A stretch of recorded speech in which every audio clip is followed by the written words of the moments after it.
Ma la situazione delle strutture per anziani oggi è quella che ormai conosciamo. Siamo delle geriatrie, siamo delle lungodegenze. Da una parte un Veneto sempre più anziano, con sempre maggiori fragilità, e famiglie che faticano a mettere assieme il pranzo con la cena. Dall'altra le case di riposo che saranno costrette ad alzare le rette nel 2024. In mezzo, come sempre, i cittadini, gli anziani e una fetta della popolazione che si fa sempre più consistente.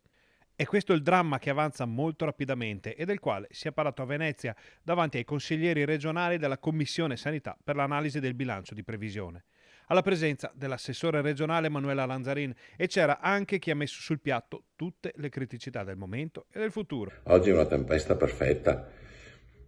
Sempre più anziani che hanno bisogno delle residenze, sempre più costi per le residenze a gestire questi servizi, sempre più anziani complessi e difficili, e quindi è una società che sta cambiando, non ci siamo preparati a questo ricambio. Vista la situazione, le case di riposo hanno chiesto alla Regione l'aumento del fondo per la non autosufficienza di 100 milioni di euro, magari andando a recuperare questa cifra tramite l'addizionale IRPEF. Ma su questo versante pare che non ci sia spazio di manovra da parte di Palazzo Balbi.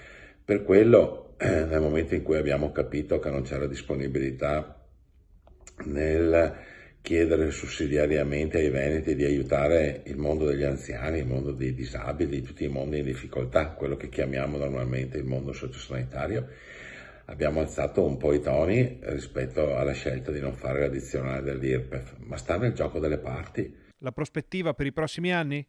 Eccola. La politica deve, come ho detto l'altro giorno in commissione regionale, deve assumersi la responsabilità delle scelte. Non c'è niente di male di dire a chiare lettere non ci sono le risorse per poter venirvi incontro. Punto. La politica deve sapere parlare alla gente e non solo per la ricerca del consenso.